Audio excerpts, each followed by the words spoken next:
makapaglaba doon? Tanghali na. Mamaya na kami maglalaban ni Ate Myla, Ma. Maaga pa naman. Anong maaga pa? Pagkatapos maglaba ni Myla, magluluto pa siya mamaya. Tara na maglaba, Mercedes, para maaga tayong matapos. Sige, Ate Myla, tulungan na lang kita. Anong tulungan? Pabayaan mo na lang siya, Mercedes. Pero, Ma, Magbihis ka at may pupuntahan tayo. Bibili tayo ng mga gamit natin. Samahan mo ko. sige na, Mercedes, samahan mo na lang si Mama. Sigurado ka, Ate? Oo naman, kaya ko na yon. Si Mama naman kasi, ayaw niyang tulungan kita. Pagkatapos mo maglaba, Myla, magluto ka na rin. Baka kasi matagalan kami. Opo, Ma. Tara, Mercedes. Magbihis na tayo. Saan kayo pupunta, Ruby? Bibili kami ng mga gamit, Franz. Kung ganon, bilhan mo din ng gamit si Myla. Marami pa siyang gamit, kaya wag na lang. Anong marami? Eh, hindi mo nga siya binibilan ng gamit eh. Ah, basta. Tara na nga, Mercedes.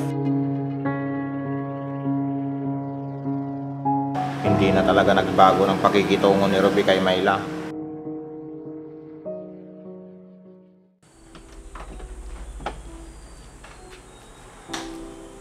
Myla, tara sa bayan, pasyal tayo.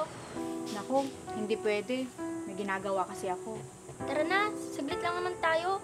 Hindi talaga pwede. Baka kasi pagalitan ako ni Mama. Sige, kay Rysel na lang ako magpapasama. Sige, mag-ingat kayo. Sige.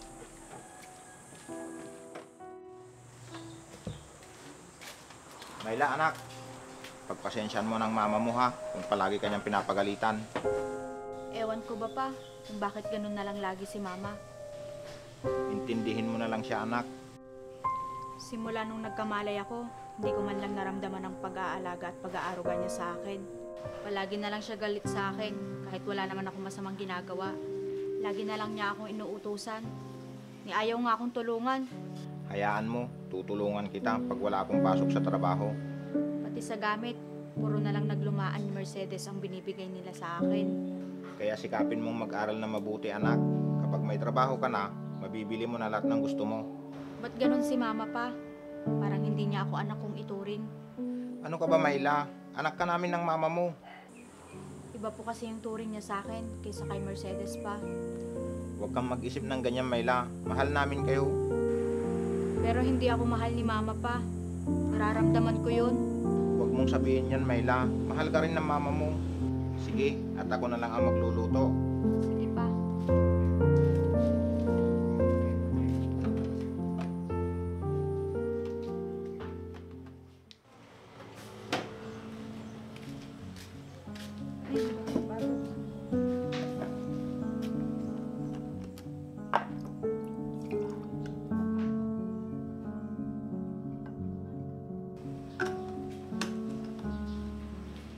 Ate, tapos ka na ba? Hindi pa nga eh. Pagod na ako. Bakit kasi ayaw mong tulungan kita, ate? Kaya ko naman eh. Tsaka baka mamaya makita ka ni Mama. Pagalitan na naman ako. Ba't kaya ganun si Mama sa'yo, ate? Mas gusto niyang nakikitang nahihirapan ka. Samantalang ako, ayaw niya ako magtrabaho dito sa bahay. Ewan ko nga ba kay Mama. Pakiramdam ko tuloy, parang hindi niya ako tunay na anak. Hindi naman siguro, Ate Myla. Wala na akong ginawang tama sa paningin ni Mama. Puro mali na lang ang nakikita niya sa akin. Tapos ayaw pa akong pag-aralin dahil gastos lang daw. Sinusumbat niya lahat ng gastos niya sa akin. Para bang iba ako sa kanya. Ate, wag ka naman magsalita ng ganyan. Myla, tapos ka na ba maglaba? Hindi pa po, Ma. Bilisan mo at maglilinis ka pa dun sa loob ng bahay. Ma, may pasok na po ako mamaya. Ma, ako na lang maglilinis. Ang bagal-bagal mo kasi maglaba. Ruby, ano na naman ba yan? Pinapagalitan mo na naman si Myla? Pagsabihan mo nga yung anak mo, nagiging tamad na.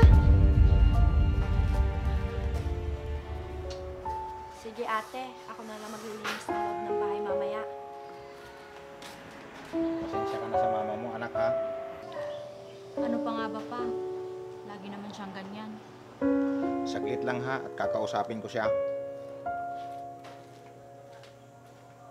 Ruby,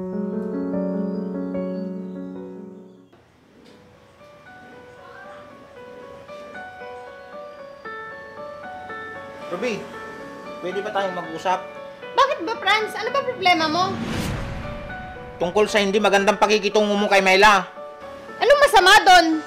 Kawawa naman yung bata. Palagi mo na lang siyang pinapagalitan. Bakit, Franz? Masama ba kung pagalitan ko siya? Oo, kahit wala siyang ginagawang mali, pinapagalitan mo pa rin siya. Kung nahihirapan siya dito, pwede naman siya umalis kung gusto niya. Ate, mukhang nag-aaway si mama at papa. Oo nga, tara tignan natin. Alam mo bang pinagsasabi mo, Ruby? Anak natin siya. Anak? Anak mo lang siya, Franz. Hindi ako ang kanyang tunay na ina. Anak mo siya sa panloloko mo sa akin.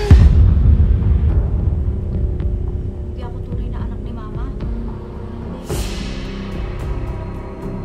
Ano ka ba, Ruby? Baka marinig ka ni Myla. Pa, totoo ba ang lahat ng narinig ko? Na hindi ako tunay na anak ni mama? Oo, Myla. Totoo lahat ng narinig mo. Ikaw ang bunga ng pagtataksil sa akin ng papa mo noon. Ruby, ano ba? Matagal nang nangyari yun. Kaya pala simula nung nagkaisip ako, hindi ko na naramdaman yung pagmamahal niyo sa akin. Dahil sa tuwing nakikita kita, naaalala ko yung panloloko sa akin ng papa mo noon.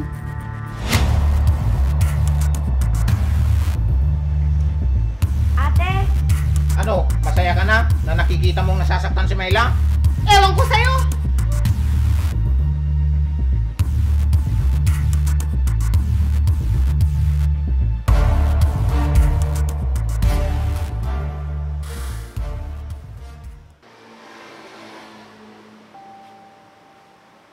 Ate, okay ka lang?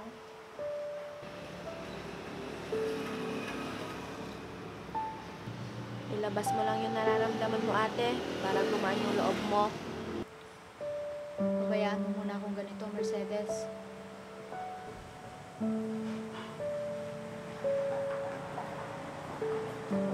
Anak, ayos ka lang ba? Bakit ang tagal niyong nilihim sa akin yun pa? Napag-usapan na kasi namin ito ng mama mo. Nailihim na lang sana sa'yo ito. Kaso, walang lihim na hindi nabubunyag. Kaya pala puro pasakit na lang ang pinaparamdam sa akin ni mama. kahit ganun ang ginawa sa'yo ng mama mo, Myla, sana mapatawad mo siya. Hindi ko masasagot yan, Papa. Nauunawaan kita, anak. Ate, magbabago na siguro si mama sa pakikitungo niya sa'yo. Pa, sinong tunay kong mama? Huwag mo nang alamin, anak. Baka masaktan ka lang. Dahil wala pa kaming anak noon, unti-unti ka rin niyang natatanggap. Pero hindi ka niya kayang mahalin bilang isang tunay na anak. Sana matanggap ako ni Mama bilang isang anak. Hayaan mo, ate, papaliwanagan ko si mama. Balang araw, Myla, natatanggap ka rin niya. Sana nga, Papa. Patawarin mo ko, Myla, kung hindi ko naipadama ang pagmamahal ng isang ina sa'yo. Dahil nasa isip ko pa rin ang ginawang pagtataksil ng iyong ama.